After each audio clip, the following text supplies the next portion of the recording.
సికింద్రాబాద్ రసూల్పురాలోని పైగా కాలనీ భారీ వర్షానికి నీట మునిగింది. ఎడతెరిపి లేకుండా దంచికొట్టిన వానకు కాలనీలోకి భారీగా వరద నీరు వచ్చి చేరింది.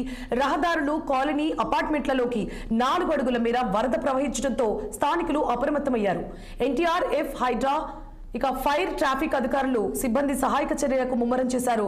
బోట్ల సహాయంతో వరదలు చిక్కుకున్న వారిని సురక్షిత ప్రాంతాలకు తరలించారు.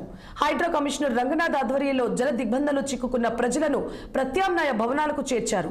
జల దిగ్బంధంలో ఉన్న పైగా కాలనీలో క్రమక్రమంగా వరద తగ్గుముఖం పడుతున్నట్లుగా అధికారులు తెలిపారు.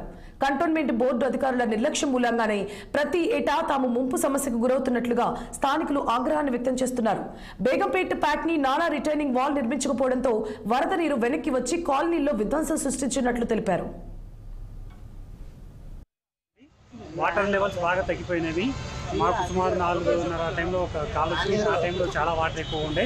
ఇప్పుడు మనకు 2 ఫీట్లు కూడా వాటర్ లేవు. ఇంకో గంట సేపు అయితే ఈ వాటర్ కంట్రోల్ అవుతాయని మేము అనుకుంటున్నాము. సుమారు 100 మందిని ఇక్కడ నుంచి మనము సురక్షితంగా బయటికి తీసుకురావడం జరిగింది. బోట్ సహాయంతో తీసుకొచ్చాము.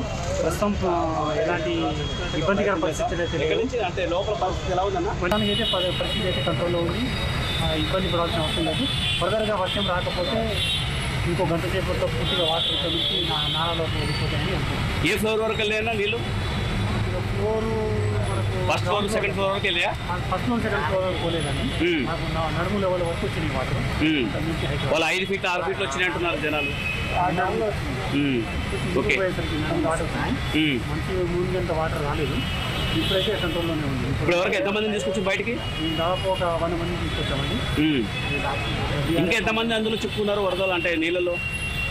ఇప్పుడైతే కొందరు బిల్డింగ్స్లో ఫస్ట్, సెకండ్ ఫ్లోర్లో ఉన్న వాళ్ళు చాలా మంది ఇప్పుడు బయటికి తీసుకొచ్చాము.